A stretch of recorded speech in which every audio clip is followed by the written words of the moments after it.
Hey everyone, how are you doing? I've got all my classical music on downstairs, as you can hear, just in case the dogs get worried for fireworks night. But to be honest, they've had a nice day today, lots of nice food, and the essential oils are all diffusing. And I've got kibble, lavender and guac wood, I think that's how you pronounce it, in the diffuser, and it's working like a charm. They're all up here.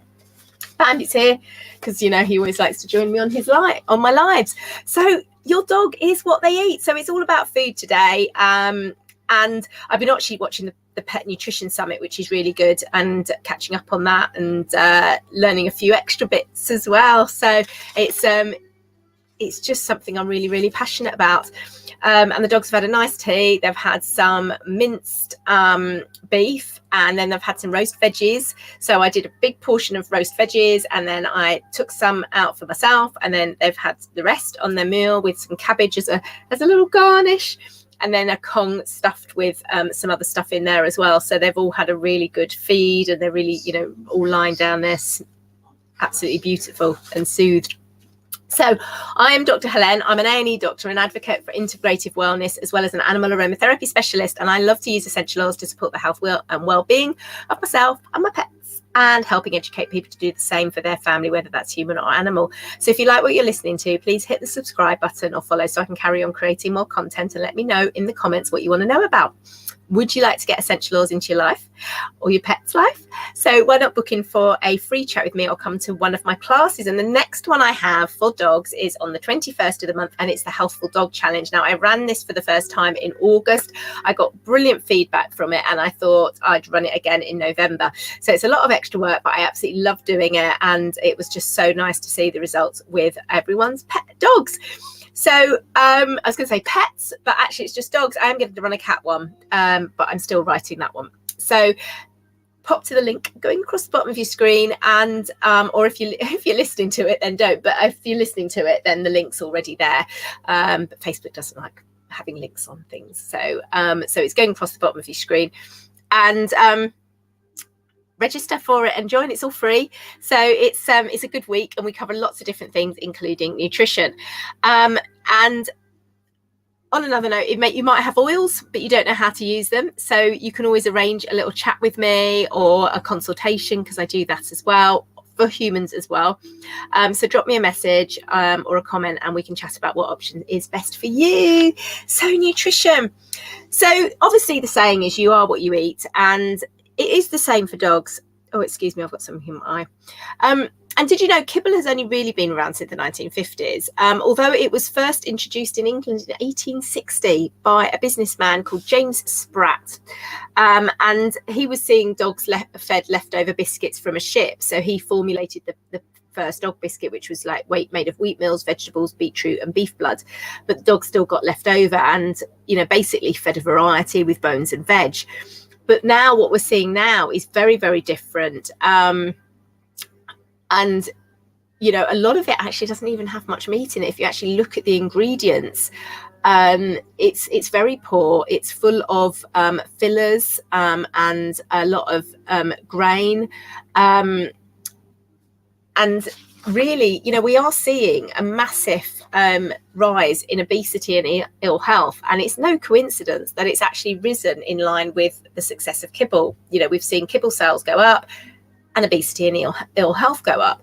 And, you know, obviously I realise that kibble's convenient, but can you imagine eating the same thing every day in and out? And not to mention the nutritional value, because the processing is so low, because all the vital vitamins and minerals get removed because of the heat, and so they actually have to add in these vitamins and minerals.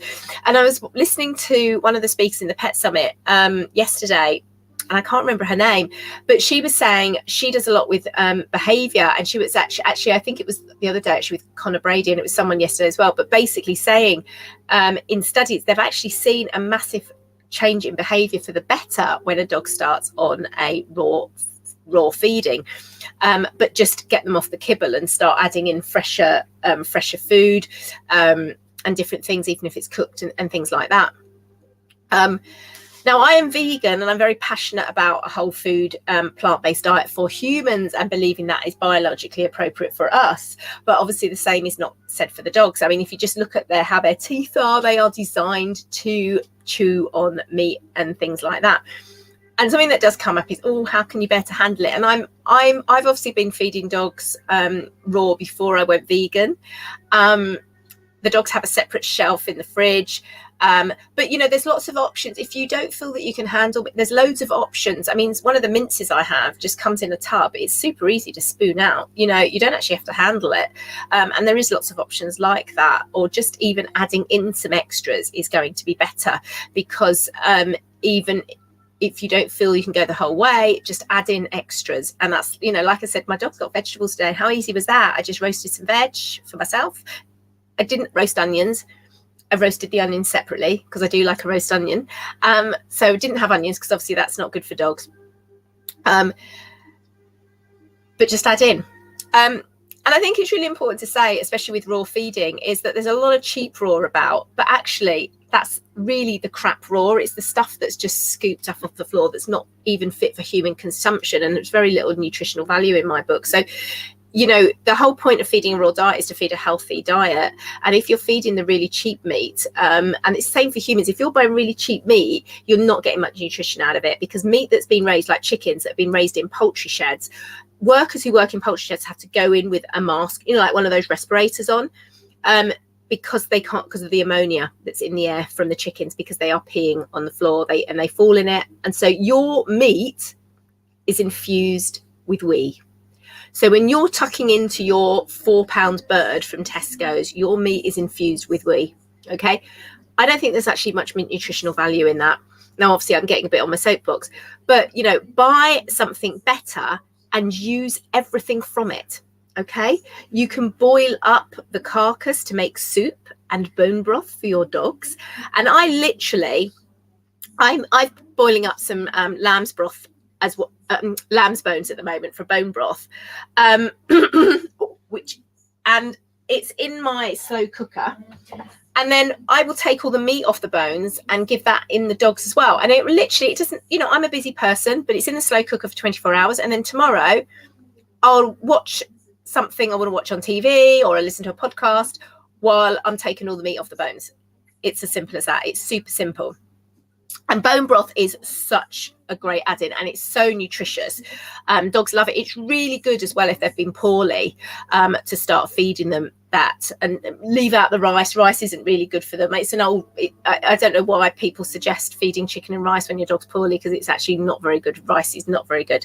I actually tend to add in bone broth, and I might just do some gently cooked mince that's boneless, and then I do like oats and sweet potato and pumpkin and things like that. It's really good. So when my dog Evie was in the vets, she had in November, December and March, I went in with a little Tupperware. So that's her, because they said to me, oh, should we feed her afterwards? We'll have a recovery food. And it's like, you know, that prescription recovery food. And I was like, no, I'll bring her something. And I took her in a little Tupperware. They probably thought I was bonkers, but it doesn't matter. But yes, bone broth is brilliant. It helps, and it's great for older dogs or sports dogs and everything. And it helps maintain a healthy gut, especially for dogs with digestive issues. It's very, very mild, supportive for them. It's got loads of great nutrients. It's great for the dog's immune system. It detoxes the liver, helps protect the joints. So my dogs get this. I try and give it every day. I often don't have it. They haven't had it for maybe a week, but you know, it's okay because they're having it, and it's full of minerals, including silicon, sulfur, magnesium, calcium, and phosphorus, and it's super easy to make. So I like to use lamb or beef because chicken's a very inflammatory food. It's very high in omega-6, so I don't tend to use that.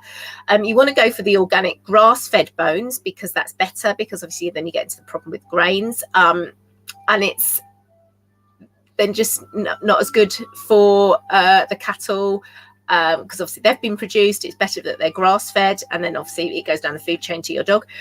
Like I said, you can use discarded bone from your own meal.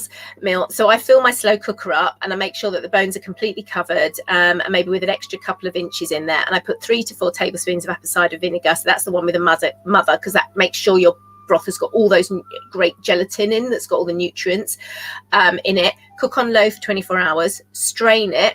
Okay, you keep the bone broth and then you discard the bones. Now I actually pick off the meat from the bones, and it usually produces like a bit of a bowl that big, and so the dogs have that as a bit of a topper on their food as well, just as a little extra.